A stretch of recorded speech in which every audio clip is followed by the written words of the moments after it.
एक ही मां बाप के दो बेटे, एक महा नेगेटिव एक महा पॉजिटिव। तो मनोवैज्ञानिक को दिखाया मां बाप ने कि जी साहब ये दोनों बच्चे हमारे हैं, लेकिन दोनों में इतना फर्क कैसे, चेक तो करो। एक तो बहुत नेगेटिव सोचता है, एक बहुत पॉजिटिव सोचता है। कि पहले मेरे को साहब एक्सपेरिमेंट करना पड़ेगा। कि अच्छा कर लो सर। कि इन बच्चों को अपने को क्या करना होगा, इन दोनों का एक ही दिन बर्थडे आता है, इनको उस बर्थडे से एक रात पहले रात को अलग अलग कमरों में सुलाना है और गिफ्ट से कमरा भर देना है। तो दोनों बच्चों के कमरों को गिफ्ट से भर दिया। जो बच्चा बहुत नेगेटिव था उसके कमरों में बड़े बड़े अच्छे खिलौने, महंगे महंगे खिलौने। जो नेगेटिव था टॉप क्वालिटी के खिलौने, घोड़े हाथी ये सब खिलौने, हवाई जहाज हेलीकॉप्टर सब खिलौने महंगे महंगे। और जो पॉजिटिव लड़का था उसके कमरे में घोड़ों की लीद से भरे बक्से रख दिए, वो भी गिफ्ट थे, वो रख दिए। सुबह दोनों बच्चे उठे। दोनों बच्चे उठते ही नेगेटिव वाले जब बाहर आया तो रोता रोता आया, मेरे हवाई जहाज का पंखड़ा टूट गया, मेरे हेलीकॉप्टर की टांग टूट गई, मेरे घोड़े सही नहीं है, मेरे हाथ में। माँ बापों ने दांतों तले अंगुली दबा ली, साला इसको इतने महंगे खिलौने दिए तो ये रोता रोता बाहर आया है। देखिए वो क्या कर रहा है, वो अभी तक बाहर ही नहीं आया, उसका भी तो देख के आए। वो दीवारों पे पेंटिंग कर रहा था। अरे लीद इतनी है तो मेरे घोड़े कितने होंगे बाहर, मेरे माँ बाप ने बाहर घोड़े भी खड़े किए होंगे। वो दीवारों पे पेंटिंग बना रहा था। और बड़ा होके वही बच्चा इस दुनिया में इतना बड़ा पापू बना जिसे लोग लक्ष्मी निवास मित्तल के नाम से जानते हैं। अरे जिंदगी में सौभाग्यशाली लोग अपना जीवन का निर्माण करते हैं, मेडिकल से गोली नहीं लाते सौभाग्य की। जीवन का निर्माण खुद करते हैं, अपने भाग्य का निर्माण कर सकते हैं। इसीलिए तो पूरे विश्व के पंडित जब रेखाओं को देखते हैं तो ये कहते हैं देख रेखा तो जो बता रही है अब तक वो है, लेकिन इन रेखाओं को अपने पुरुषार्थ से बदला जा सकता है, इनको अपने पीछे पीछे दौड़ाया जा सकता है, पुरुषार्थ से बढ़ाया जा सकता है। मैंने बहुतों की पिछले 5 साल में हाथ की रेखाएं देखी। बहुत सारे ऐसे थे जिनकी भाग्य रेखा थी नहीं, लेकिन उसका निर्माण कर लिया उन्होंने। और बहुत सारे ऐसे थे जिनके भाग्य रेखा भी थी, सूर्य रेखा भी थी, बुध रेखा भी थी, लेकिन वो धुंधली हो गई। वो धुंधली हो गई क्योंकि उन्होंने सोच लिया अच्छा अपने तो सारी है, आराम कर ले आराम से। रेखाएं पुरुषार्थ को फॉलो करती है, रेखाएं पुरुषार्थ को फॉलो करती है। खुशकिस्मत लोग बदतर हालात में से भी बेहतर निकाल लेते हैं। अब आप खुशकिस्मत हो कि नहीं हो यह आपकी चॉइस है। हालात जैसे भी हो, आज जो आपके पास सिचुएशन है जो है, या तो उसको रो सकते हैं नया सामान कब आएगा, नया सामान कब आएगा, या तो रो ले, सामूहिक मातम मना ले। सामूहिक मातम समझते हो? अरे मर से मत पाट, मत न चाटो तुम मन चाट, बैठ के बात करेंगे आजा। तो ठाले लोग निठल्ले लोग होते हैं ना, वो बैठ के बात करते हैं। मुझे 2012 में मेरी इंडस्ट्री की रक्षा के लिए 37 दिन जेल जाना पड़ा। मैंने एक दिन भी रोया नहीं, एक दिन भी नेगेटिव नहीं हुआ। मैंने 37 दिन आनंद लिया और मैं भुला नहीं सकता। उन 37 दिनों में मैंने जो 72 किताबें पढ़ी थी वो मेरे जीवन का निर्माण कर गई। वो 72 में आज तक नहीं पढ़ता पूरी, वहां जाया तो पढ़ लिया बैठा बैठा। मैं जिस दिन गया था उस दिन वहां पे संडे था और गायत्री परिवार के प्रवचन होते थे, गायत्री परिवार के प्रवचन होते थे। तो मैं जिस बैरक में था, हम वीआईपी थे, बाहर अखबारों में फोटो वेटो सब तगड़ा काम था हमारा। तो वीआईपी में गए तो उस दिन तो लोग गए थे वहां पे प्रवचनों में। फिर अगले 3 संडे में वहां और रुका, फिर वो भाई कभी नहीं गए, अपने प्रवचन होते थे बैरक में, आनंद। और 37 दिन बाद जब हम आए और बाकायदा बाइज्जत बरी का ऑर्डर लिया, रो रहे थे सब। तू जा रहा है तो क्या साला यहीं बैठा रहूं तेरे को खुश करने के लिए? मैं आया था, प्रकृति ने नियति ने मुझे भेजा था, कुछ ना कुछ अच्छे के लिए भेजा होगा। और जीवन सच में कुछ ना कुछ अच्छे के लिए होता है। अगर वो 37 दिन में नहीं देखता, क्योंकि उस दिन मुझे याद था 3 दिन तो मैंने खाना नहीं खाया क्योंकि मेरे नियम अलग हैं। मैं जमीकर नहीं खाता, रात्रि भोजन नहीं करता, 3 दिन भूखा रहा। 30 दिन बाद मेरे भोजन की व्यवस्था हुई। तो जब मैं कौन से भोजन की व्यवस्था हुई? जो वहां मरीजों की दाल आती है ना, उसमें लहसुन प्याज नहीं होता। तो मेरा तो वही भोजन था। तो पहला घास लेते ही आंसू भी आ गए और हंसी भी आ गई। अरे रे, मेरी सुशीला इतनी अच्छी दाल बनाती थी, मैंने उसको इतने सालों से कभी कॉम्प्लीमेंट नहीं है। मैंने बोला ए नमक तो को नहीं, ए मिर्ची तो को नहीं मैं। लेकिन जब वो खा रहा था तब मेरे को याद आ रही थी मेरी वाइफ की दाल। अरे रे, ऐसी दाल को इग्नोर किया इसलिए ऐसी दाल खा बैठे तू। अब जिंदगी कुछ सिखाने के लिए यात्रा करती है, आपकी लाइफ जर्नी करती है। बदतर में से भी बेहतर निकाल के लाओ। वहां से मैंने निकाल के लाया कि ऐसा व्यक्ति मिला मुझे जिसने मुझे बर्तनों में आरपी होती है बताया, जो कांसे के बर्तनों में आरपी होती है, एनर्जी का पता चला। मेरी जीवन में मुझे 8 बड़े बेनिफिट हुए। जो मैं वहां से 30 दिन जेल में नहीं जाता तो मुझे वो 8 बेनिफिट कभी नहीं होते। मेरी नेटवर्थ 1 करोड़ से 15 करोड़ बढ़ी, उसमें उसका कारण वो था जो मेरे जीवन की यात्रा थी। नेटवर्थ 15 गुना बढ़ गई पिछले 5 साल में। 15 गुना, 15 टाइम नेटवर्थ 5 साल में बढ़ जाए, कुछ तो है। बदतर हालात में से जो बेहतर निकाल ले, लोग उनको सौभाग्यशाली कहते हैं। और सौभाग्यशाली कहते हैं चला इसमें सौभाग्य क्या है, तू भी ऐसा हो जा, पानी तो सबके बरस रहा है, तेरा भी बर्तन लेके खड़ा हो जा, तुझे भी मिल जाएगा। नहीं, मैं बर्तन उल्टा रखूंगा। तो तू बिना पैरासूट खोले ही कूद जा, ऊपर जाके कूद जा, पैरासूट खोलना मत। फिर बोलना मेरा तो भाग्य साथ नहीं दिया। तेरा पैरासूट साथ नहीं दिया बेटे, तेरा भाग्य नहीं दिया। खुशकिस्मत लोग बदतर हालात में से बेहतर निकाल लेते हैं, हर परिस्थिति को स्वीकार करते हैं। कबूल कबूल है, हर परिस्थिति कबूल है, जैसे अब है कबूल है। वर्तमान के हालात देखो, अभी भारत के 130 करोड़ लोग क्या कह रहे हैं, साला कबूल है रे, उड़ा दो, हमारे ऊपर भी आएगा, बम फूट जाएंगे चाहे हम, लेकिन उड़ा दो। भारत का आदमी अचानक देशभक्त हो गया पिछले कई 15 दिनों से, आपको नहीं लग रहा? पूरे देश को जब पहली बार ये घटना हुई तो अपने देश को क्या डर लग रहा था, परमाणु बम नहीं गिरा दे यार, उसके पास बहुत सारे हैं यार। आपको नहीं लगता जब ये 2 दिन पहले घटना हुई और उसने वापस अपना एक F-16 भेजा और फिर वापस ये हुआ, आपको नहीं लगता कि जिंदगी में अंदर से एक देशभक्ति जज्बात पैदा कर रही है? अपने जीवन में जो बदतर में से बेहतर निकाल सके वो सौभाग्यशाली लोग हैं, हर परिस्थिति को स्वीकार करते हैं। देश के कितने लोगों ने इतने स्क्रीनशॉट देखे हैं मैंने इन पिछले 10 दिनों में। कोई बच्चा 20 रुपया भारतीय सेना के खाते में डाल रहा है, कोई 10 रुपया, कोई 5 रुपया, कोई 50 रुपया, कोई 1 लाख, कोई 2 लाख, कोई 5 लाख, करोड़ों रुपए लगा दिए। मैं भी पढ़ रहा था 5-7 दिन पहले कि देश में सोना कितना है। अपने देश में इस टाइम 22,000 टन सोना है, 22,000 टन, 65 लाख करोड़ का सोना, और भारत सरकार का बजट 6 लाख करोड़, और सोना अपने पास 65 लाख करोड़। एक बार तो भारत सरकार मांग लेना, इन गर्मी मांग लेना थोड़े दिनों में, तो पूरा 65 लाख करोड़ दे दें अपन। देश का सवाल है यार। जो हालात होंगे उसको कबूल किया, अपने अंदर ऑटोमेटिक जज्बात पैदा हो जाते हैं। आपके पास जो जब हालात होते हैं ना, उनको कबूल किया करो, कबूल किया करो। मैंने मेरी जिंदगी के बिजनेस में 3 बार बड़ी मंदियां देखी है, बड़े ब्रेक्स देखे, बड़े ब्रेकडाउन देखे हैं। आपने तो एक ही देखा है, आपने एक ही देखा है, और दुनिया में एक देखा है, इसलिए भी कम नेटवर्थ है आपकी। अगर नेटवर्थ को 20 गुना करना है, इन हालातों के आनंद लेना शुरू कर दो, बदतर में से बेहतर निकालना शुरू कर दो, आपका जीवन बदल जाएगा। सौभाग्यशाली कहते हैं ना लोग जिनको, वो हजारों बार बदतर हालात में गए लेकिन बेहतर बन के निकले, बेहतर बन के निकले। जब मेरे पास मेरी लाइफ को मैं अपना एनालिसिस करता हूं, और जब जब मेरी जिंदगी में मैंने ब्रेकडाउन्स देखे, ये ब्रेकडाउन्स देखे, तब लोगों ने फब्तियां कही, तब लोगों ने छींटाकसी की, तब लोगों ने बातें कही। लेकिन इससे पहले आया था ना, लोग उनकी बातों की परवाह नहीं करते, लोग उनको सौभाग्यशाली कहते हैं। हम कहते हैं इसमें ताकत लगती है, सौभाग्य को बनाने में ताकत लगती है।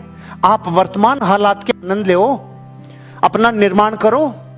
अगर 2 दिन भी आपको सेल्स करने का मौका नहीं मिला है, टाइम नहीं मिला, उसका आनंद लो, निर्माण करो खुद का, खुद के डेवलपमेंट में टाइम लगाओ, खुद के लिए शिक्षा में टाइम लगाओ। मैंने कुंभलगढ़ में आपको बोला था, अपने जीवन में अपने पैसे को कैसे कैसे करें, कैसे कैसे आप यूज करें, उसमें 10% शिक्षा के लिए बोला था। अब मैं नया फार्मूला लेके आया हूं आज, ली कोशिंग फार्मूला। वो अमेरिका का था, अब की बार जापान का लाया हूं। वो थोड़े गरीबों के लिए था, अब की बार थोड़ा सा पैसे वालों के लिए लाया हूं। क्यों? चीजें उन्नत करती है, उन्नति उठती है, ऊपर उठती है। अपनी लाइफ में हर परिस्थिति को स्वीकार करते हैं, घबराने के बजाय योजना बनाते हैं, घबराते नहीं है। योजना बनाते हैं। और नॉर्मल आदमी जो अपने आप को दुर्भाग्यशाली मानता है, उसको आनंद घबराने में आता है। अब क्या होगा, अब क्या होगा, अब क्या होगा, इसमें भी आनंद आता है उसको इसमें इसका नशा। आपको पता है घबराने की लत होती है, घबराने की लत होती है। कई बच्चे जो डरते हैं ना, बचपन से डरने लग जाते हैं, उनकी लत लग जाती है, वो बड़े होने तक भी डरते रहते हैं। पत्नी से डरते हैं, सासू से डरते हैं, माँ से डरते हैं, बापू से डरते हैं, सबसे डरते हैं। डरने की लत होती है। और डरने से एक हार्मोन रिलीज होता है अंदर, जिसको कोर्टिजोल बोलते हैं। वो जब जब रिसाव होता है ना, फिर उसको आनंद आता है। जैसे इधर से बीड़ी और सिगरेट गई, अंदर ट्रिगर मारा, धुआं ने ठोकर लगाई अंदर जाके, तो एक अलग आनंद आता ना। गुटके में, जर्दे में, सुपारी में, फोपड़ी में, इनमें अंदर से एक निकोटीन हिट करता है, जाके अंदर मारता है, उससे उसको अंदर आनंद आता है ना। ऐसे अपनी जिंदगी में घबराने में भी एक अलग आनंद आता है। इसीलिए तो हमने देश में 100 करोड़ लोग घबराने वाले पैदा कर दिए। और कुछ सौभाग्यशाली हैं जो घबराते नहीं हैं। घबराना नहीं। लोग चाहे सौभाग्यशाली कहते होंगे उन लोगों को, लेकिन सौभाग्यशाली लोग ये मानते हैं जो घबराता है वो जीवन में हारता है। घबराना नहीं। योजना बनाइए निकलने की। योजना बनाई भारत ने 13 दिन तक योजना बनाई है कैसे काम करना है। अनाउंसमेंट पहले दिन किया था, दिन, समय, सीमा सबकी खुली छूट। मतलब अपनी जिंदगी में योजना बनाने की पूरी आजादी। आपको भी पूरी आजादी है अपने जीवन की योजना बनाने की। घबराना काहे को है। हर इंसान को अपनी परीक्षाओं से गुजरना पड़ता है। आज पाकिस्तान अपनी परीक्षा से गुजर रहा है, भारत अपनी परीक्षा से गुजर रहा है, गोकुल कृपा अपनी परीक्षा से गुजर रहा है, हर्षवर्धन अपनी परीक्षा से गुजर रहा है, सेल्स की टीम अपनी परीक्षा से गुजर रही है। लेकिन अपनी जिंदगी में हर वो आदमी पास होगा जो अपनी परीक्षा में घबराएगा नहीं। क्योंकि घबराहट से कोर्टिजोल और रिलीज होता है, स्ट्रेस और रिलीज होता है बॉडी में, और घबराहट को विकसित करता है। और जैसे ही थोड़ी सी घबराहट कम और उसके ताकत लगती है, भाग्य जन्म लेता है। जब आवश्यक हो तो मदद की तलाश करते हैं। पूरा देश कह रहा था ये मोदी सारे दिन घूमता रहता है, कभी इस देश जाता, कभी उस देश जाता, कभी इस देश जाता है, इतना भी कोई खर्चा करता है। जिन 84 देशों में जाके आया था, वो 84 देश कह रहे हैं अगर आपके इधर से तैयारी नहीं हुई तो हम आपके साथ मिसाइल छोड़ने के लिए तैयार हैं।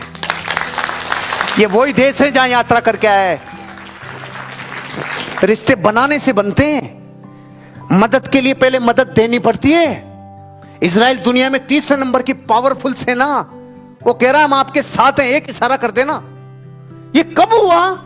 जब किसी ने अपनी जिंदगी में, अपनी लाइफ में मदद कभी ना कभी मिलेगी, इसलिए पहले जाके लोगों से रिश्ते बने और मदद हुई। आप और हम अपनी जिंदगी में ऐसे रिश्ते बनाओगे तो जिनको लोग तो सौभाग्यशाली कहेंगे, लेकिन आपको पता चलेगा रिश्ते प्राइस मांगते हैं।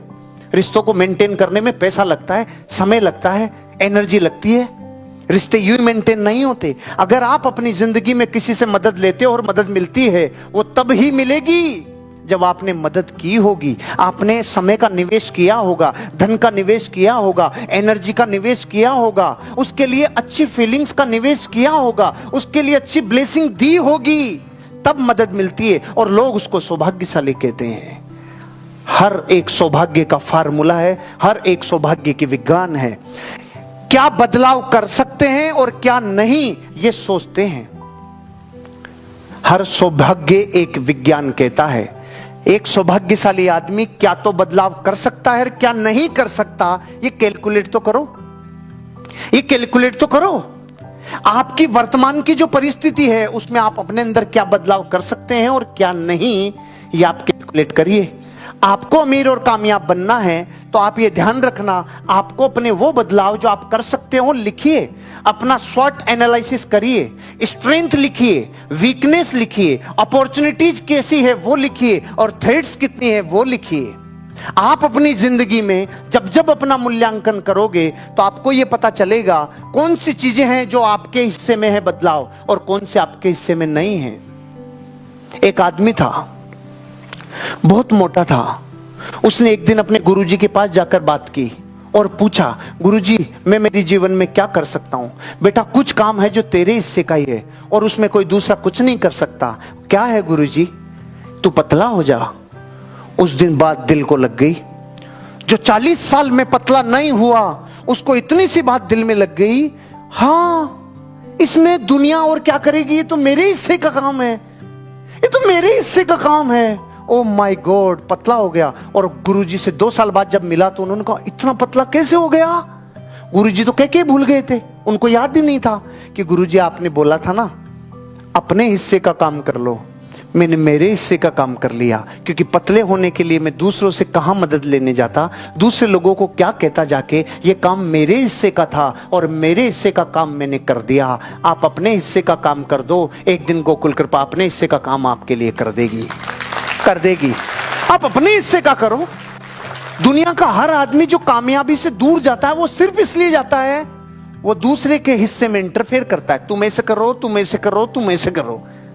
अरे सुनो, आप क्या क्या करो और क्या क्या नहीं करो इसका बैलेंस शीट बना लो। आपके बदलावों की जो कर सकते हो वो और जो नहीं कर सकते हो वो। अपने हिस्से का काम करो। मैंने जिंदगी में कभी भी वो हिस्से का काम नहीं किया जो सरकार का काम हो, और नहीं वो मेरे हिस्से का नहीं है। जो कोई और एडमिनिस्ट्रेशन का काम हो, नहीं नहीं नहीं, मेरे हिस्से के काम में मैंने कभी कमी नहीं छोड़ी। जो मेरे हिस्से का था आप अपने हिस्से का कर लीजिए, आपको लोग सौभाग्यशाली कहने लग जाएंगे। क्या लाभ होगा ये हमेशा ध्यान रखते हैं।